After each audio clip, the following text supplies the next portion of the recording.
Hi, come to you today with my favourite tipple. I have my Starbucks. The reason for going to Starbucks today, not that I need a reason, was that I have put up my book launch posters in Starbucks. And I put one up last week, but somebody took it, which is a good thing, but also doesn't mean anybody else can see it. So this time I put a whole bunch of them up there, and hopefully they'll stay around for a while, and I won't be Billy No Mates on my book launch, which would be a terrible thing. So today I wanted to talk to you about why people who diet have the best willpower in the whole wide world, and yet think they don't.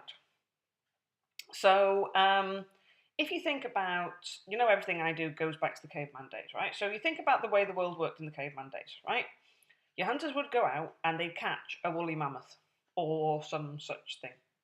And you would have food for a long time for the clan from your woolly mammoth.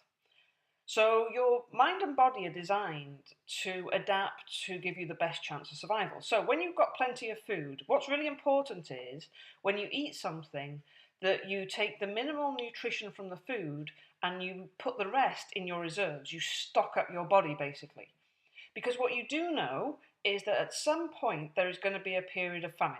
That's the way it worked, right? You'd have feast and then you'd have famine. So during a period of feast, you take the minimum that you need to from the food because you know there's plenty, and you stock as much as you can in supplies and resources that sit on your body. Then you go into a period of famine where nobody's caught a woolly mammoth, the hunters aren't doing so well, maybe everybody's got a cold or something like that.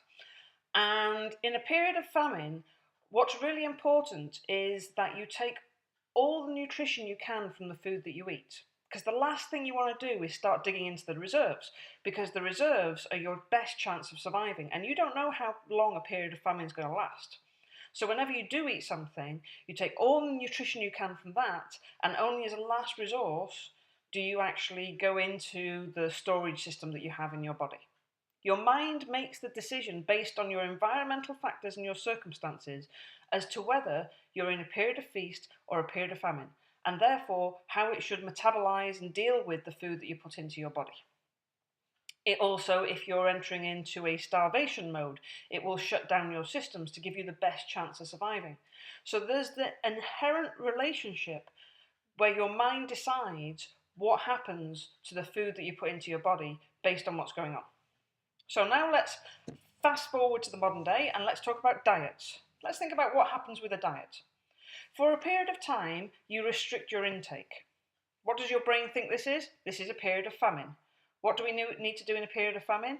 We need to take everything we can from whatever food we do put into our body and, at the last resort, use the resources, which is why your metabolism tends to slow down when you're on a diet. And that diet can be a restrictive diet, only, no carbs, no fats, sins, whatever. It doesn't really matter what it is. It's just any sort of restriction to your intake, your brain will interpret as a famine period. When you have time off your diet, what happens? Well, then you're in feast. Now, what is time off your diet? Well, everybody has time off a diet. That is the nature of diet. Diet is a contained amount of time where you're limiting your intake. It's not something you do generally for the whole of your life. Certainly most of us would hate the thought of limiting carbs or something for the rest of our lives. So when you have time off your diet, a birthday, a weekend away, even you just think, oh, sorry, this is way too much, I'm fed up, I've blown it anyway, I've just eaten some chocolate, I've blown the whole diet, I might as well go the whole hog and eat until I feel sick. When you do that, your mind goes, hey, we're in feast. Stock up, stock up, stock up, quick, quick, hey, take everything we can, because what we do know for sure is that a period of famine is going to come along again soon, and we need to be ready for it. Because those people who diet always have on and off diets, right? We all do. This is the way it works. So you're putting your body in a natural pattern in some ways of constant feast and famine. This is why when you diet, you can lose weight, gain more, lose weight, gain more, lose weight, gain more. And it gets harder and harder each time. This is why people who diet have the most amazing willpower. Because you're fighting your body all the time. And you're doing this despite the fact that you know one day you're going to have to come off it, and one day that weight will go back on. That's why it's far more effective to remove the meaning that food has. If you remove the meaning that food has, you have the freedom to choose what you eat, what you don't eat. Because If you're on a diet or you've been on a diet your whole life, it means that you struggle at some emotional level with food. Food is basically an addiction. It's a substance. You use it for a purpose. Maybe you use it to make you feel happy. Maybe it gives you comfort. Maybe it even gives you escape because it's the only thing you can control and everything else around it is rubbish. So you eat the food because in that moment you feel really good. It doesn't matter that you feel rubbish afterwards. It just gives you a little window of feeling okay. And all the time, that to your subconscious, it gives you something that makes you feel good, it's going to keep you doing that no matter how hard you fight. So you'll have moments of success, but you will always end up back in the default because it's just too hard to fight for the rest of your life. And the other thing about diets is it's really interesting. If I say to you, don't think of a pink elephant, what happens? Go on, don't think of a pink elephant. And I bet you the only way you can not think of a pink elephant is to think of a blue elephant, right? Or a different animal.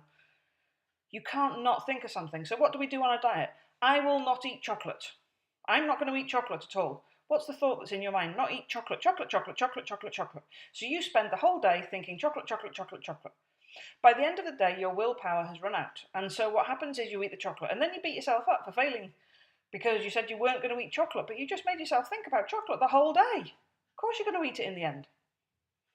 So if you want to not eat something, because you can't not think about something, you need to think about what you do want instead. Instead of not eat chocolate, think cool, refreshing glass of water, or I would love some fresh fruit, or, it doesn't really matter what it is. Because at the end of the day, I'm not a nutritionist, and neither am I medical. It matters not a jot to me what you eat. It also doesn't matter to me what size you are. We're all different. I don't care.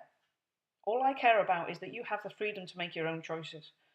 And when you're battling, when you're on and off diets, and when food gives you something, then you're not free to make your own choices.